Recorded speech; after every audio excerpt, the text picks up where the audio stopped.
between Aaron Rodgers and the Packers. This week, one of Rodgers' closest teammates, Davante Adams, spoke to Fox News about Rodgers' absence and how the team is handling it, and here is what he said. He said, "I'll be there," speaking of training camp, "and I'll be ready to rock. Hopefully Aaron will be there as well, and if he's not, we're going to get going. Like I said in the press recently, I back him and I support him, whatever he does. It's just kind of how we get down. We've always had each other's back since I first got here. Like I said, praying that he comes back, but if not, I'll be there and I'll be working." So any idea that these guys were going to hold out of training camp the way many of them missed the mandatory minicamp goes by the wayside. And so Dan Graziano, Ryan Clark, and Mike Tannenbaum get up with us here early this morning. Danny Graz, you were telling me this morning that comment from Davante is sort of a microcosm of the way the entire situation is. It is, and those guys didn't miss the mandatory minicamp. They missed voluntary OTAs. Right. So ever since it's been mandatory, Davante Adams and the other receivers have, in fact, shown up. And I think when they didn't show up for OTAs, there was a sense of like, oh, look, they're going to force the Packers' hand. They're going to give Aaron what he wants, whether that's a new deal or whether that's a trade. And I think at this point, you're listening to Davante Adams articulate the position that the organization has articulated all along.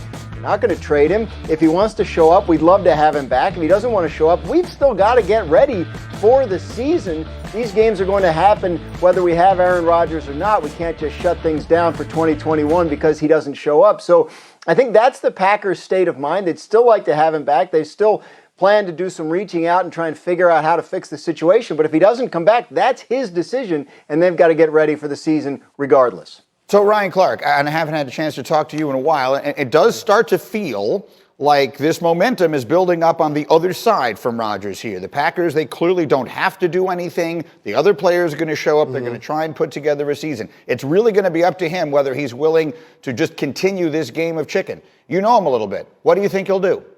Yeah. I believe that he will. But I also believe that none of us can actually predict what Aaron Rodgers is going to do because this is so personal. It's almost so petty. It's all about his feelings, and I think that's what Davante Adams is feeling. If you listen to Davante Adams, you know what he is? He's in the fifth step of grief, and that's acceptance. He's just accepted that, you know what? This may be an Aaron Rodgers-less type year. This may be a year where I have to go out and do it with Jordan Love, who's a second-year quarterback, who's mostly the reason why Aaron Rodgers won't be here. But I think that the Green Bay Packers understand this. Now Davante Adams understands this. And this is very on par with what they said during the minicamp, that they want him back, but they understand he got to make his own decisions. That's exactly right. Look, I agree with you, RC. I don't think he does come back. And so, Mike T., you were telling me that if you were running the Packers, that you would have heard Davante Adams' comments and they would have made you concerned. Why? Yeah, to use RC's word, there's a lot of grief going on because it's an honest, sober look into what the 2021 season could be, which is a minimum 6-game differential from Aaron Rodgers to anybody else that's playing quarterback. And if I'm Matt LaFleur and my best players are actually talking about playing without Aaron Rodgers, it becomes that much more real if I'm the Packer organization.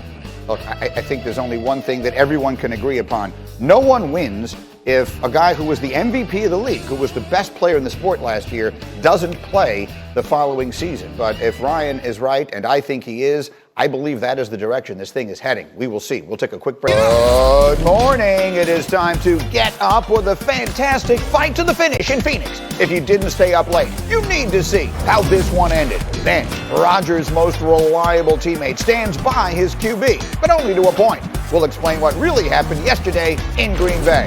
And then, oh, this was hideous. They dropped the pants and almost dropped the gloves in baseball. We'll show you why these guys were so angry as we get up with you, starting right now. Delighted you've chosen to get up with us on a Wednesday. I'm Greeny in New York. We're jam-packed. The full football squad is ready to go. But if you missed the way last night finished in Phoenix, we need to begin there. Game 2, Western Conference Finals. Game of the night, Devin Booker against the Clippers. What a finish. Pick it up 40 seconds left in the game. Suns up by 1. Paul George in transition. Playoff P.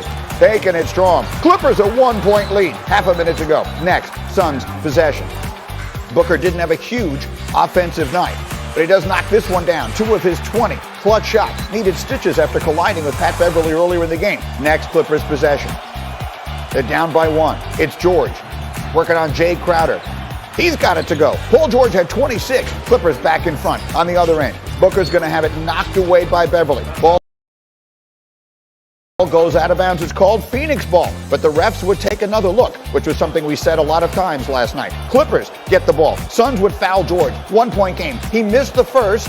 Oh, and then he misses the second. He misses both shots. So it's still a 1 point game. Suns with a chance to win. 8 seconds to go. Bridges in the corner. It's knocked out of bounds. It's off Terrence Mann. So the Suns get one more chance. 0.9 remaining. They call it up. Jay Crowder throws the pass. The screen is set. And oh my goodness, he did it. DeAndre Ayton, the slam dunk as time expires. Among the most incredible finishes in the history of any NBA playoff game. Suns get all the way back and they win it 104-103. They've got a 2-0 lead in the West Conference Finals. Well, I'll start off by saying that's definitely Jay's game winner. Making a great pass or a 7-footer. Other than that, Coach drew up a great play where, I was in the best position. My teammates trust me and my coaches trust me. And, great Book set a great screen, that freed me up into the lane to at least gather my feet and go for the ball. And the rest is, just off my athleticism and my talent. There's really no other reason to describe it. We got PJ and Timmy Legler with us here. PJ, you're a coach. I want to start with the offensive piece of it. Take us through it. Take us through what made that play so spectacular.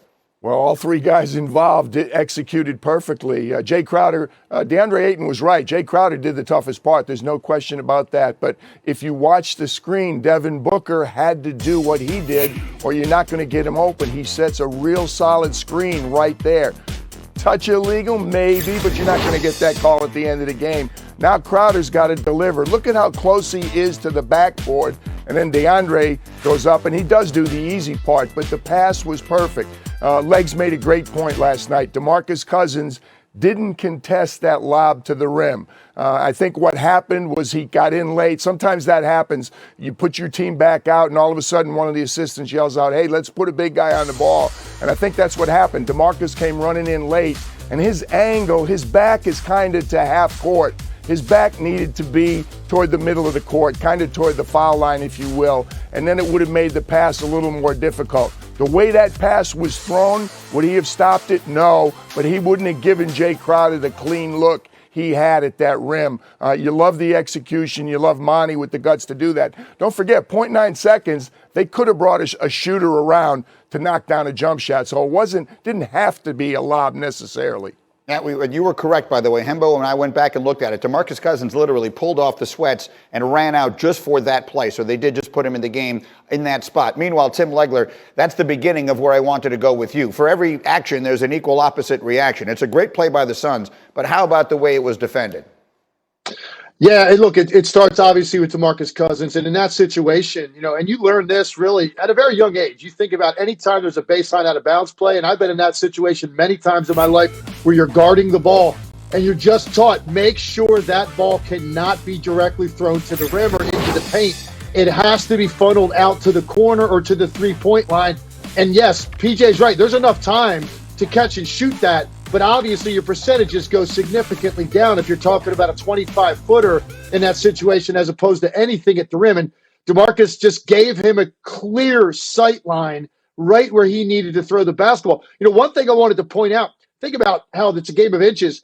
The shot by Bridges that set all this up, if that ball doesn't hit the rim and literally carry him directly, sharply in that direction where it's deflected out of bounds of 0.9, this game's over. If that ball hits the rim and goes up in the air at all, there's not any time left, no matter who gets the rebound. So that's unfortunate for the Clippers. Bad luck there that it left them 0.9, and then they just didn't execute. And Batum couldn't bump on that either because he's guarding Booker, and he's terrified of Booker popping out for the shot.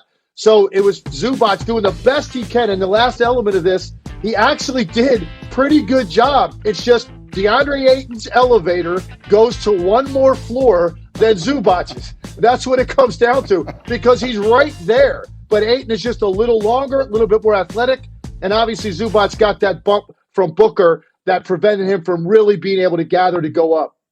All right, so PJ, the Phoenix Suns have now won 9 straight games, and they've won these 2 without Chris Paul, who they do expect to get back for Game 3. Are they now, in your mind, the team to beat for the championship? Well, they're the team to beat in the West. No, I don't think they're the team to beat for the championship. I